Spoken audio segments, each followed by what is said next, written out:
Welcome everybody to another episode of Oddly Specific Pop, the quarantine edition, now in Eh, full HD. Oh, see, we try to bring you exactly what you want, which is me in front of a virtual background and Luis in ultra high definition. 4K, baby. Can you tell which one of us is extra? AJ. Me. Yeah, I'm sitting on the Marin County side of San Francisco and couldn't be happier. right This at is where I'm sunset. quarantining. Yeah, this is where I'm quarantining. I'm not allowed inside of the house. It's a weird situation. Oh, okay. I don't think anyone in my family has corona, but this is where I've been told I have to be to quarantine Hmm. myself. So actually, I don't know if this is even legal or necessary, but this is where I am for the Well, when they foreseeable. closed it off, all the national parks, they put up the signs, but you were already inside, That's so true. then you were banned outside. That's true. They're like, we know that everyone on the outside of this doesn't have corona, and then everyone on the inside is an Ewok. And I was like, wait, what? How'd that happen? And I And was it like, was George Lucas. it was George Lucas who was setting out all the signs and closing the park down. Well, that's what he does nowadays. Doesn't have to write any Star Wars movies, so he's just shutting down Muir Woods. I like to believe that he still writes them, and then as soon as he's done with the script, he just throws it right into the fire and starts a new one. Mm, they You will gotta never keep read you gotta keep this. that mind sharp. That's true. Instead of doing the New York Times crossword, he writes entire scripts that no one will ever read. He's like, oh, another one. Time to start another one. And he has a quill. Oh, it's a feather pen. Oh Uh, man. Yeah, our comedy classes have really paid off in yeah, quarantine. I've been taking him on Zoom. It's been great. Mm.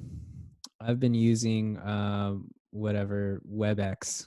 That's what I've been using, Oh, which is AIM? n- no WebEx.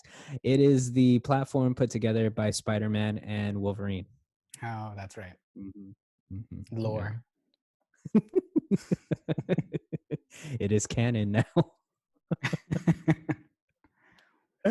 So what are we going to be talking about today, Lou? So today we are keeping the tradition where we don't talk about the news. We just avoid any kind of news, even the pop culture news. Nothing's happening. Hmm. It really isn't. I You know, mean, there's not a whole lot yeah. happening. Not in People are Upland, not watching a in lot San of things. Francisco. Not in San Francisco, not in Muir Woods. Actually, I take that back. There are some things happening in Muir Woods. Turns out all the Ewoks do like to hang out. By Ewoks, I mean me and like a family of raccoons and one deer. We just have a little powwow in the old souvenir shop. Good times. Raccoons are kind of wild. Um, I don't know if you knew that. They're not cuddly, I did and not. they're not. It's actually kind of frightening. They bully me, and please get me out of here I and back mean, into a home. Disney's classic Pocahontas told me that they were cuddly. So if that's the only lie in that movie, then we're good. Granted, Wait, I haven't Luis. seen it since I was like 3 or 4, so my mind might be a little blurry, but we'll see. Maybe I'll watch it next week or not, or at all. Luis, ooh, you and I are gonna have to have a little chat off air about some things about that movie. We won't do it here, but we'll have a talk. Prepare yourself. Okay, I'm down. But So AJ, yeah. what we are here to talk about is a movie that I think we both collectively thought about talking about right after we saw it, which is Parasite. Yes, yes. Best It is Picture winner. Best Picture winner and the first foreign language film to win a Best Picture, correct? I Yes, I think believe I so. think Well, I'm because right. Roma was nominated, right? Last It year. was, and it didn't win Best Picture, it won Best Director, Yeah. right? Yeah. Yeah. So yeah, first foreign language film to win an Oscar. Um Bong Joon-ho, who's the director and writer, took home the directing Oscar as well. And oh yeah, I can't wait. It's a phenomenal film. It's a Yeah, phenomenal film. So yeah, you want to 100%. take us kind of through a synopsis, Lou? Yes, I am not reading out of Wikipedia. This is straight off the top. Uh, Right off so the dome. right off the big old dome, Parasite. Parasite is a 2019 South Korean black comedy thriller film directed by Bong Joon-ho, Joon-ho, Hmm. hmm who also co-wrote the screenplay with Ha Jin-won. Hmm. And like we already mentioned, it won Best Picture at the Academy Awards this last year. And I, for one, AJ, can't wait to talk about it. Can you tell me in your own words what this movie is about? Off the top. Ooh, okay. So first, it's really funny that black comedy thriller, because that's, I guess that's two genres. Social It's political a thriller? socio-political thriller. That would be another. Horror would be another, and a family drama would be the Hmm. final. It's really, it's one of those films, I think, and we I'm trying to think about another film that mixed genres or messed with genres. It felt like, and I mean, we'll get into it when we talk about sort of like how we received it. Um, but I feel like if you were to splice specific segments of the film and then showed it to people, just like 5-minute segments, it would look like thematically and tonally entirely different from other Hmm. parts of the film. And the magic, I think, or at least one of the pieces of magic, is that they they all seem very unified when you watch them together. So it really is a melding of genres. Um, so to start, there are two families involved here. I'm gonna need a little bit of help with the names of the families, and The Kim really family, the and the who's the other family? the Parks. Right. Okay. And like So I said, off the top. off the top of the dome. So the Kim family are they're working poor. I guess is what we would call their economic class. And then the Parks are incredibly wealthy. They are the elite in South Korean society. The entire film takes place in South Korea. But what's again really wonderful about this, or I feel like this works. I think Americans might perceive that their films have quote unquote universal appeal because the industry, we seem to center ourselves in cinema in general, Hmm. across the world. And so I think that there's this presumption that American stories are universal. And that's fine. I think artists in general tell stories that they believe are universal, but they're grounded in specificity, right? Right. And so the specificity of this film is in the locations, it's in the details, it's even in some of the jokes. I'm positive there are a bunch of references that myself and you, Lou, and others in the American viewing audience, the general American viewing audience, didn't quite get. um but the themes are certainly universal. And so you've got sort of a treatise on class. And so again, you've got the Kim family, which is working poor, and then the Park family, that is the elite. And just the really short version of it is the son in the Kim family decides to fill in as a tutor to the eldest child for the Park family. And when they do that, because the Kims are desperately in need of money, they cook up a scheme to get everyone in the family hired to work for the Parks, to essentially leech off of the Parks, so to speak. Haha, pun. Yeah.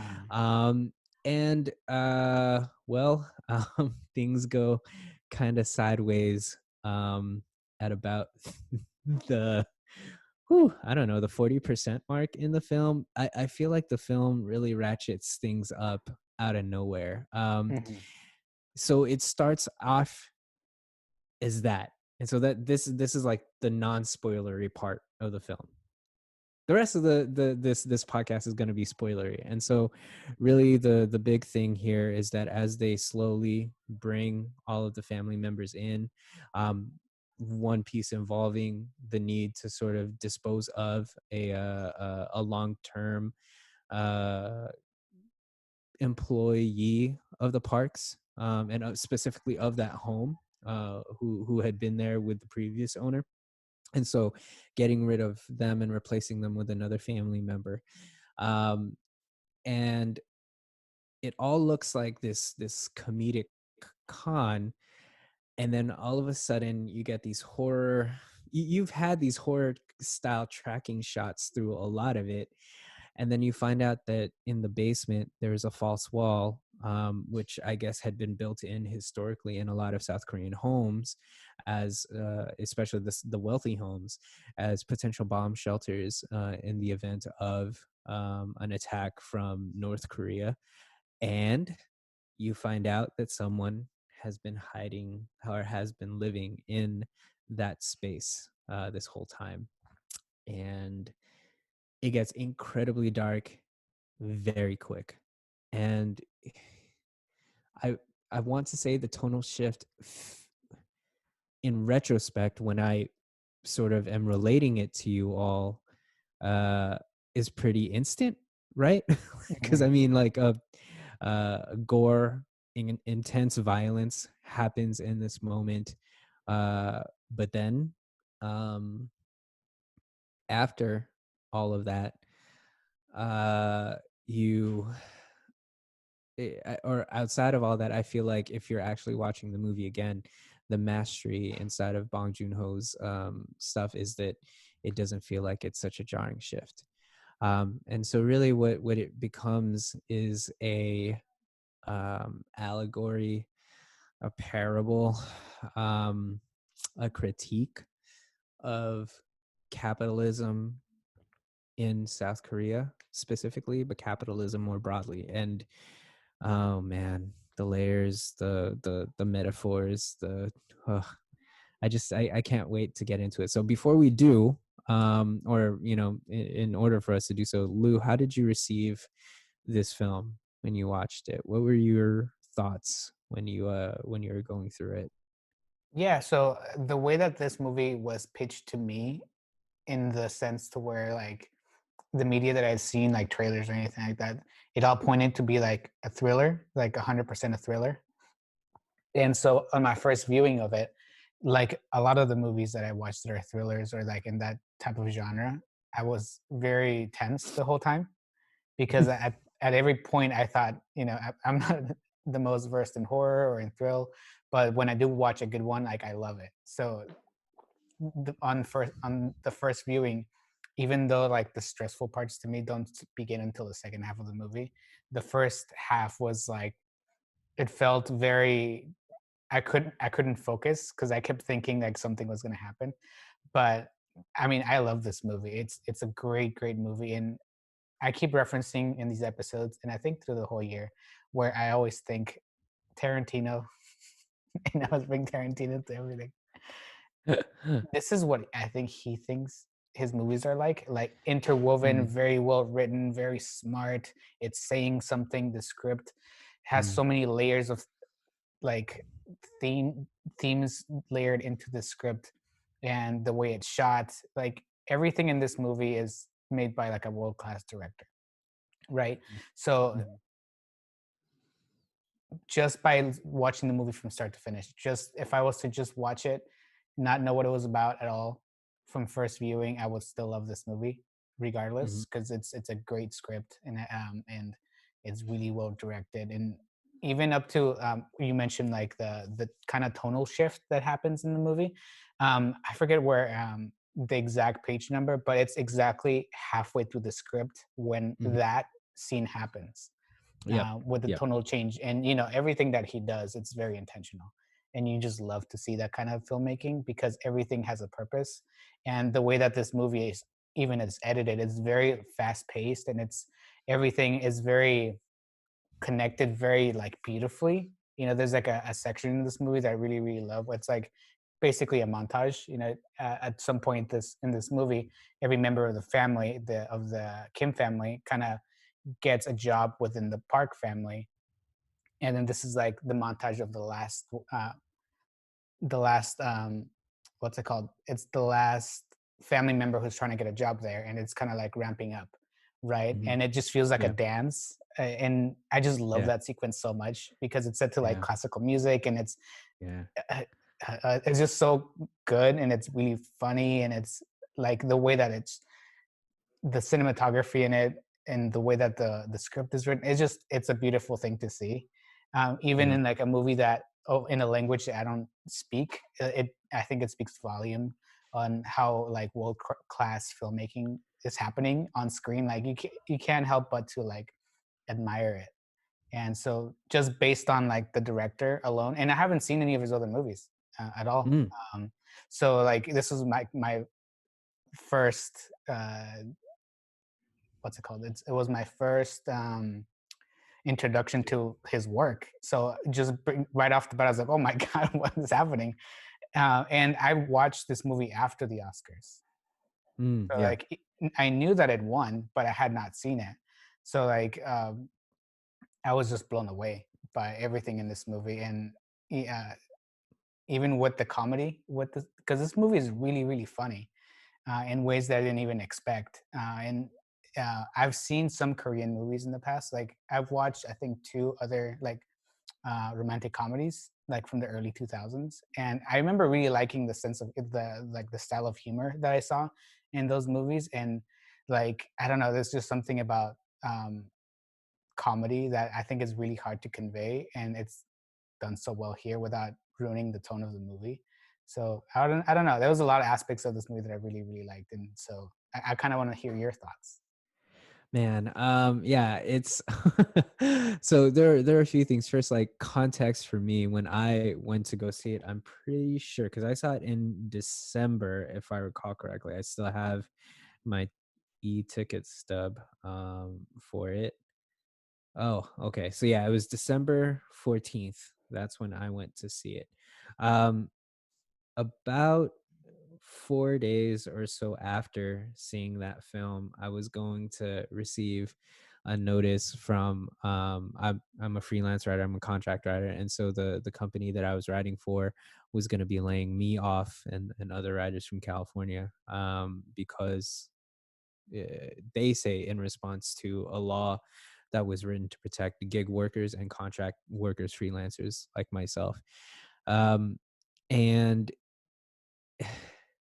having Parasite in my cultural toolkit to draw from and already having seen Knives Out, what a gift. Because I was able to just like take that sort of like, I'd already had these critiques of capitalism, but I had these very visceral images in my mind. And so it was like, oh, thank God I don't feel alone. Thank God it doesn't feel like I'm going crazy because there are people, very visible people, visible works of art um, that sort of reflect the pain and the terror and the horror and the absurdity of capitalist culture and what it does. And so, knowing that, let me just say that it was such a phenomenal ride. It is a beautiful film, really well shot.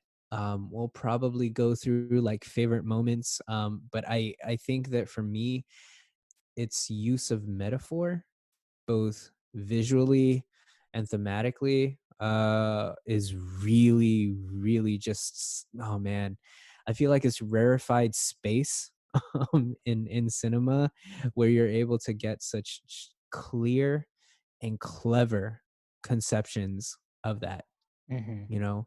And you have these things represented because the folks that are in the middle of this conflict are the working poor in a way. And so like, last week or last episode we talk about Knives Out, and we talk about how this is Ryan Johnson's critique on class, how the only real solidarity in a class struggle exists among social classes, and he's made a very valid point. In Parasite, it's a much more visceral way that he shows this point, because like in Ryan Johnson's Knives Out, you have um Anna de Armas's character being the lone representative of someone who's sort of in the working class, right? um in Parasite, you have two factions of people that end up fighting each other, while the elite are kind of above that fray. And it's a metaphor, but then it is also literal, because all of those conflicts take place in that sub basement hidden room. And because all of the people that live in that working class situation live in sub floor, sub level apartments. Um, so just the richness of that, and being able to sort of like knit that into the way it works. Again, you mentioned sort of Bong Joon-ho's flair for comedy.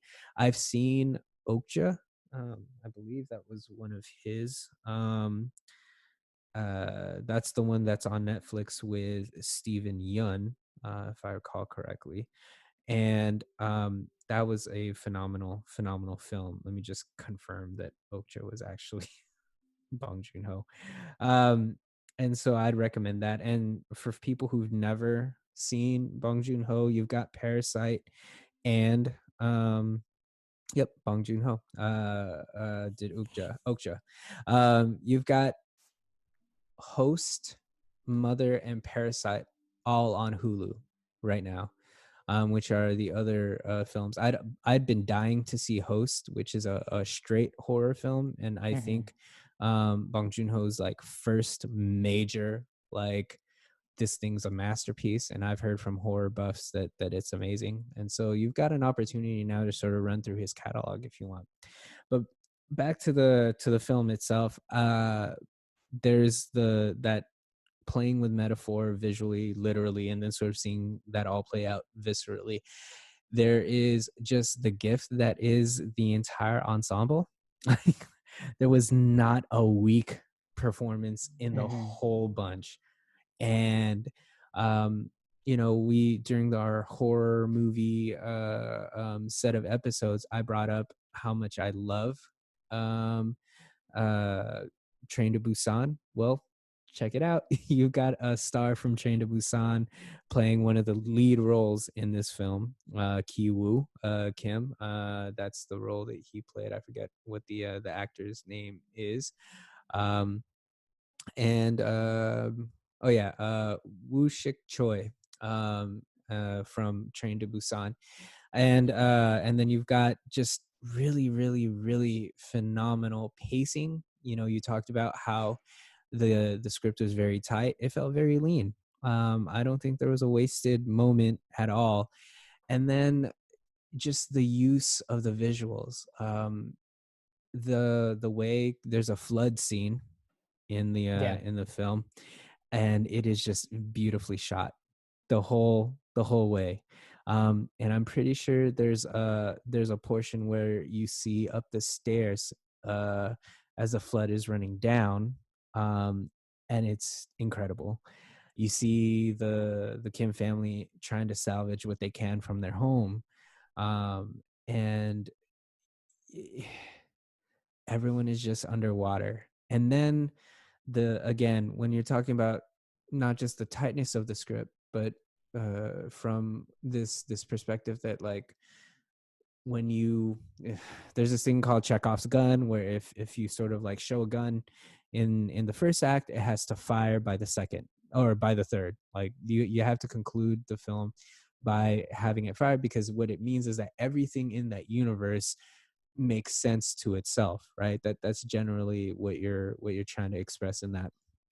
The layers and the pacing and the way that he knitted in certain jokes and references to pay off a giant punch, in the climax, was really just something. It, it was really, really great. I love this film, and I think that there's just so much to talk about. So why don't we move to sort of like favorite moments? Did you have any like iconic things that you just sort of like as you were seeing it, or when you're thinking back about the film, you're just like, oh my gosh, this is an example of the mastery, or this is what I would point to as someone is viewing it and say, see, this is why this is an example of this film, being at the top of anything in cinema right now. Do you have any of those moments? Yeah, I mean, I already mentioned it, that that whole sequence when their mother is trying to get a job with the Park family, that whole sequence, like I keep mentioning it, I think just that scene alone really shows the skill that this director brings to his films, which made me so curious to see his other work because it's so beautifully shot, and you can tell this is a type of director that really plans ahead of all these shots. Every shot felt very intentional. There's like 60 or something shots in the whole sequence, right? And it doesn't feel like there are. It feels so tightly knit. Everything just fits so well in. Not only is it like moving that story forward, because as the movie progresses, you can feel a sense of like it starts slower. Not to say it's a slow movie, but it starts slower and slower, and it picks up and it picks up all the way to the halfway point of the movie. So this is where this movie is about to blast off into a different genre almost. So like you Yeah, can feel yeah, like instead of like jogging, it's like running. It's even though it feels like it's going somewhere. It feels like it's going to the payoff is going to be worth this pace and this shift in tone. So I don't know. Just based on that alone, to me, it really showed me how well he kind of knows the story he wants to tell. Because at the end of the sequence, and it goes into she finally gets the job, and then that midway point of the movie where the Park family goes on a trip and they're home alone, and then you kind of find out that the last housekeeper gets let go, so they're like enjoying the fruit of their labor. They finally did it. They all have jobs. She comes back, and then at that point, that's when you find out that the movie, not only is it saying something, but it's saying something even deeper, and it's gonna go ahead and be a clash. And even though you kind of see the change in tone overall, because even like the interior of the house is really nice and warm, like as you see that there's like an underground bunker where someone's living, like even the shift to that enclosed space, you can tell that it's going somewhere else. And to me, it felt like earned. It didn't feel like where are we at now. It felt yeah, very much like, okay, I you warned me that this was going somewhere, and now we're here, yeah, and now it's gonna take place into an entirely different genre, and still keep the same tones and themes that were brought up earlier in the movie. So yeah, to me that was perfect. And I mean, another sequence of it, and you already mentioned it, was the rain and the flood, because it keeps cutting back and forth, or it cut at least one time where you see the Kim family seeing that this rain is flooding other houses of the people who are making less money, and then it cuts back to the Park family, and they're just like so enamored by the rain. They're like, oh, this look how beautiful the rain is. But then you cut back to where the Kim family is, and it's an entirely different story. So like yeah, bringing those themes ahead and kind of seeing those visual references are really like refreshing, because sometimes in movies it's more of like, you tell me, you don't show me these things, and yeah, this type of like storytelling is more rich. yeah, yeah. And I think for me, the in a similar way, the literary side of the script in the way that they sort of like drop these nuggets is sort of like what I hang on to. So there are two sort of literary references, or I don't know, like callbacks, I guess might be the closest thing we might call them. Um, in that the Park family, they constantly reference a smell of Hmm. in particular the father of the Kim family. um, and they they reference it multiple times, and you can tell that it brings so much shame to the father. And it's one of those things where they mention it once, they mention it again, and in the second scene where it really sort of like comes back in, the wife in the Park family is being driven. She's got her shoes off and she's posted her feet right by Mr. Kim's head. Mhm. um but then she makes the motion as though she can smell something. And for me, like the visual portrait of that, because her feet are exposed, and I don't know if this was intentional. I don't know. But I presume, like for me, like I always have this weird thing where it's like, yeah, I can smell feet, like I could imagine. And yet it was like for her, the smell that was overpowering was, Mr. Kim's odor, Mhm. and so that was that. And I think in relation to the thing that you were talking about when it comes to the referencing of the flood and how wonderful the rain was, I think it actually also is referenced in that same scene. The wife says something like, "Oh wow, isn't it wonderful that the rain can wash away everything, and it's still such a beautiful day." And I know that it can be difficult sometimes when rain happens, but look, it leaves everything looking so wonderful. And she's talking to someone that had just lost everything, Mhm. everything, you know. And so I thought that that payout was so rich. They always talk about sort of like when you're laying the foundations for these things, it's rules of three, and I'm pretty sure it was three. It started with Mr. Kim noticing it in the car, or Mr. Park noticing it in the car, and one of the first times that Mr. Kim was driving him. It happened again when in that scene that was really tense, where the Kim family thought they had the house to themselves and they were deciding to throw themselves like a party, and then they found out that the Park family was coming, and so a lot of them ended up hiding underneath the couch. And so that's where it was Mr. Park and Mrs. Park were talking to each other, and that's where he mentions it. And then that final one is in the car with Mrs. Park, where she clocks that smell, and we see that visually, and it brings us into that moment. And I just thought that was so absolutely brilliant, just the way that they paced that all the way through and knitted it in, and then gave you this wonderful wonderful landing.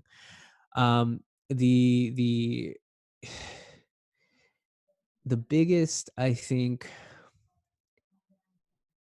the biggest thing about this film is that it's weird to call it satisfying, but it is, because you don't get the same kind of um ending as you get in Knives Out, right? Like in Knives Out, you get the ending that you want. Everyone's, well, Anna de Armas is happy. Um we've got a winner in this game. Right. In Parasite, it's satisfying in that we know that, at least for the moment, w- the dad is alive, Mhm. right? Like I think that's what we're supposed to take from that. And Mhm. I think that both of those things serve two different purposes. Ryan Johnson's point, I think, with Anna de Armas sort of with us getting that optimistic and hopeful ending in Knives Out, is, at least for me, I see it as an encouragement. Like we can win this. We can. Mhm. But we have to be clear-eyed about who we're up against, which is basically his whole film, right? Is that these people have distorted themselves and made themselves out to be something that they're not. Self-made, um, benevolent, kind, open, inclusive, right? Um, but we have to recognize that even though they've made those motions, they are not any of those things, and that the Mhm. one thing that they're going to be clutching to is their money, and you have to be clear. And if you are able to get to that point, like Anna de Armas's character is, you can win, because then you're able to sort of like see them for who they are. You can make choices that sort of like work within that context, and now you're not treating or dealing with kind of bad faith actors. You're not negotiating this conflict from a space of disadvantage. At least that's, I think, is something that he's saying.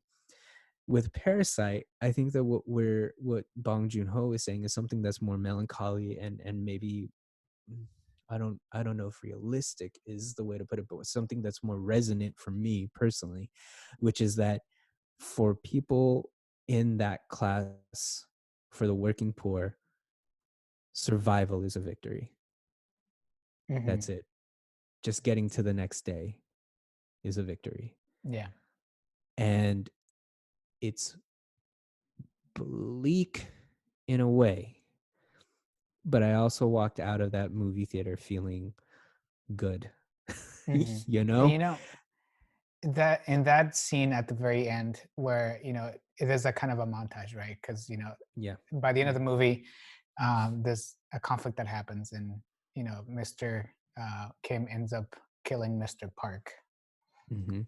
Spoiler alert.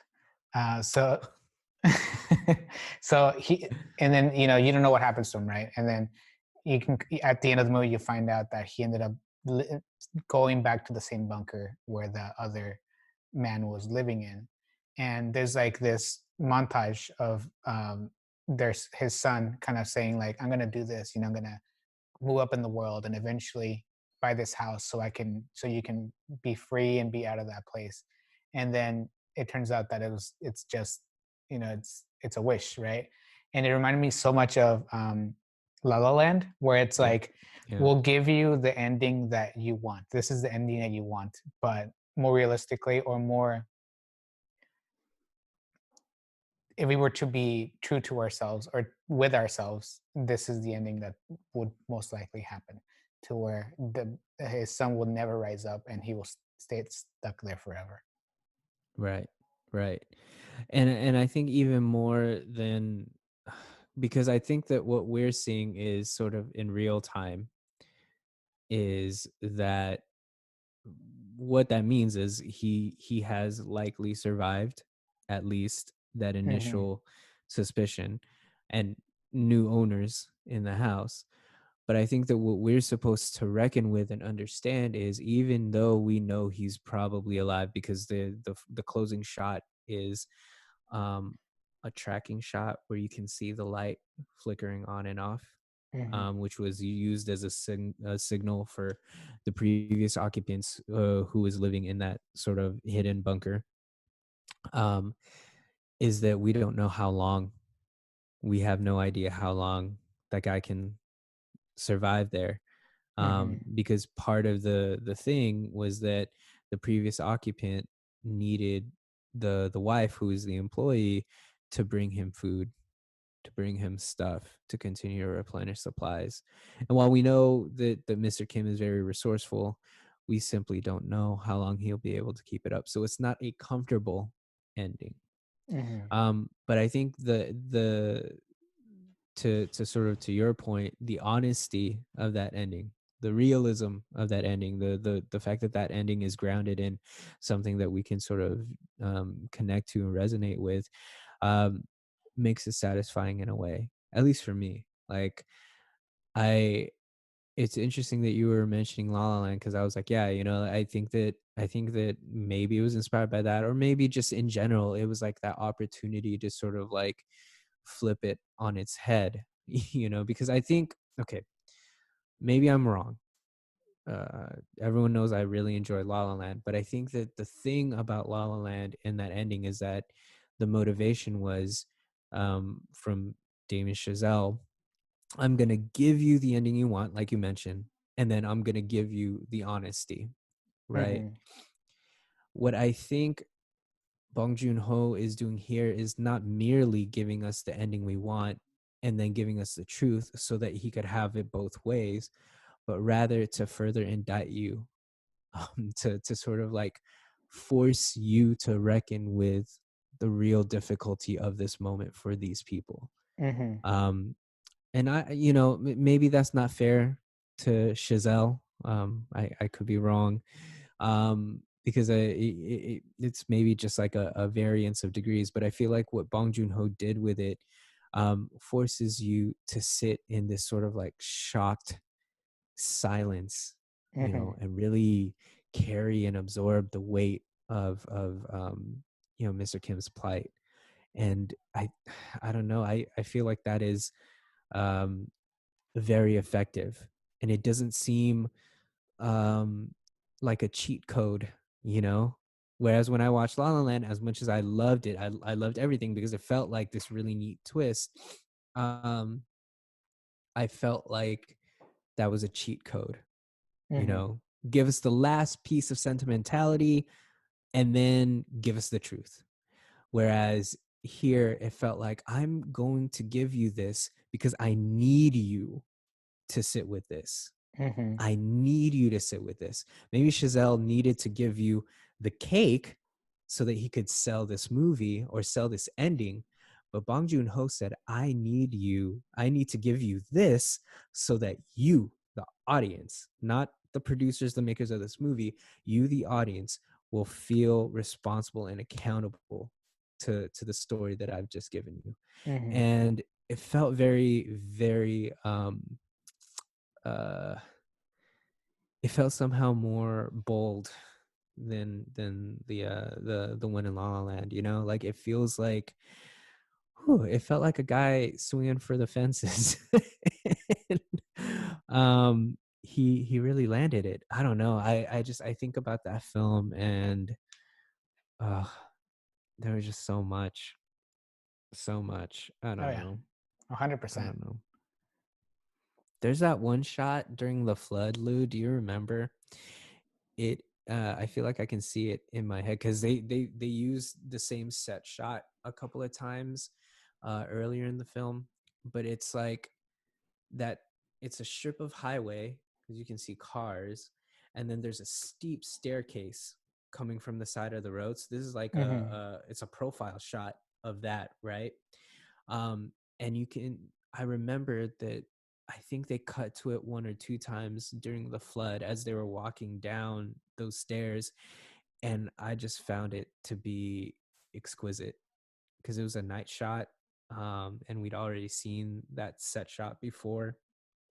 And um I don't know, but I feel like that's an iconic frame. You were off air, you were talking about how your wife had taken a photo and there was a screen grab of The Office embedded in the photo somewhere, and your wife had made an offhanded joke that you would be able to identify which episode of The Office it was, and you were Mhm. able to, right?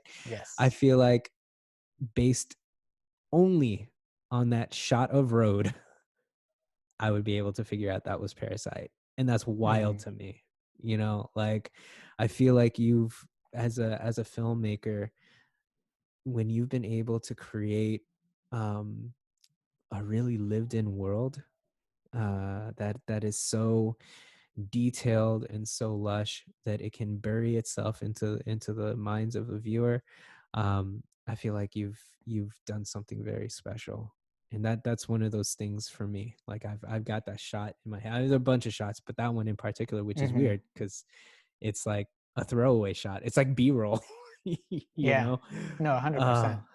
And I think yeah. it really speaks volumes of like what type of filmmaker he is. He doesn't like shoot for the sake of shooting. Everything is very, very intentional.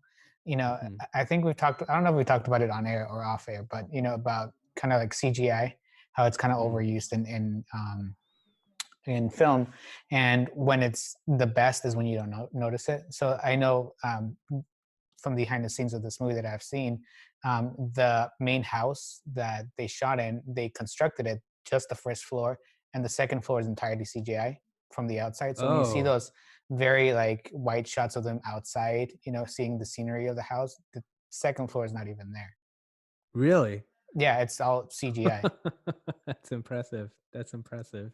And like down to like the cutting of the scenes, because there's also I saw an article or a video, I forget what it was. They were talking about what makes a scene effective, right? And when directors kind of micromanage, or they tend to be more selective of what they like, so they could have multiple takes of a certain scene, but sometimes one actor plays the scene exactly how you have it in your head, and then in a different scene it's a different actor doing the same scene the way they wanted, so they splice together things. So there's a scene where, I don't know if you remember, when the whole sequence that I keep mentioning, where they're doing that con with the mom, and you find out that the son wrote a script for the dad to kind of Oh, yeah, yeah, follow, yeah. and Yep. he's doing lines with his son, and he's like Yeah. overacting, which Yes. is like so funny. He's overacting, and then there's like a pan from one actor to the other. There's a hidden cut between those two shots, so it's two shots that they splice together because they like the performance of one actor in one take and the performance of a different actor in another take. So these are like things Oh, that we don't even notice, but directors huh. of this caliber and editors, they kind of see these things, how one scene would benefit from different takes, and they just splice things together. And for us to notice these things kind of speaks of like the level of craft these directors and editors are doing. That's interesting. That's interesting. I did not know. I did not know. That's Yeah. Man, that's pretty wild. I still haven't gone through the extras for this film, so I'm really really excited Hmm. to do that when I've got a minute. Oh man, is there anything else you wanted to say about this movie? I mean, I think we're just talking praise in this movie. I think anybody who hasn't seen it, I think this is definitely a watch. Even if you've listened to this whole episode or watched this whole episode and thought, well, I kind of know what this movie's about. I don't think you do. I don't think we've done justice to what this movie is. And I No, think not at it takes all. multiple viewings to kind of get everything that this movie has to offer. And this is an easy Yeah. recommend for me. And this was I think one of the first movies that I've seen win Best Picture. And I was like, yes, 100%. This is the Yes. best of the year. Yes, yes. No, I agree. It was probably the easiest win, easiest film to choose as a winner, especially out of the ones that were nominated. And yeah, 100%. I agree. And I agree. I think that even though we have talked about it to death, we haven't really ruined all the twists and turns. Hmm. Um, and I even if I mean a lot of folks while this movie was in theaters said go in knowing as little as you can, and that's fine. But I also think that one of the things about good cinema, good art in general, is that it'll hold up on multiple viewings. This film will hold up. Uh, it'll hold up for a while. Hmm. It's really really well constructed, and I think that it's also great. I just sort of like as a final point, we've mentioned on the podcast Us, and then in these two sort of revamped OSPHD episodes, now Knives Out and Parasite. 2019, it's really interesting, and especially now in the moment that we're in now, um, it's really interesting to take those three films and ask yourself what it has to say about our socioeconomic system, and in particular, who gets left out. Hmm. And um, I think all of those films are in conversation with each other about various critiques of capitalism. And I think that I can't think of a time in film where we had such talented voices speaking about the same thing broadly, but from different angles and doing it so very, very, very well. Yeah, if you're aching for something to do during, stay at home orders or quarantine, watch Us, Knives Out, and Parasite all in a row. Um, if you've already seen a couple of those films, watch them again. You're gonna get something out of it, and I think that it really will sort of ask you to reckon with the times that we're in. So yeah, do that. Yeah, I agree. All right, so that takes us then to our favorite segment of every week. What is bringing us joy? Lou, what's bringing you joy? So a couple things. This movie was released back in December, but I'd been dying to watch it again, and it's finally out on Blu-ray, which is Little Women. So I Hey. thoroughly enjoyed Little Women. I knew nothing of the book or the 1990s or 1980s movie. What is it? One of those two Uh, decades, 1990s. right? Winona Well, I Ryder's mean, in it, right? they're like 3 or 4 Yeah. adaptations of it, but the Winona Ryder one's in the 90s. Yeah, so I knew nothing about this movie. I went to go watch it with my wife and my mother-in-law. So I was like, I'll go see it. It looks good to me. So I went to see it, and it was amazing. I thought it was Yeah, very yeah. so good. And like I said, I watched all these three movies kind of back to back to back. So it's been a great winter spring for me, movie wise. Mhm. So Yeah. I mean, it's a highly recommend for me. I think if you haven't seen any of the Little Women adaptations, or even if you have, I think this is a great movie. Everybody in it is great, really well directed. So it's a very high recommend for me. And another thing that I have not checked out, but it's in my wheelhouse, and we already mentioned it. It's The Office. There's a new book that came out. Oh, It's yeah, yeah, yeah. called The Office: The Untold Story of the Greatest Sitcom of the 2000s, and Mm, I feel like I just devour any The Office anything that comes out. I mean, I've been listening to the Office Ladies podcast, and this thing is just another thing for me to kind of get into. yeah, So I just got it, so I'm really excited to get into it for the first time. So I'll check back in to see if it's any good, yeah. but I'll probably enjoy it. Very nice. Very nice. For us, what we've got is first another recommendation to go check out Parasite on Hulu along with Bong Joon-ho's other films, Mother and Host. And then on Netflix, you can check out Ukja, also by Bong Joon-ho. Great stuff there. If you're also on Netflix, I would check out Train to Busan, which stars one of the stars of Parasite. You won't be let down. It'll be a good time. And then the thing that is bringing me joy that I've recently watched is Tiger Tail, which is a Netflix film written, directed, and produced by Alan Yang. Alan Hmm. Yang, if you guys are familiar, one of the writers for Parks and Rec.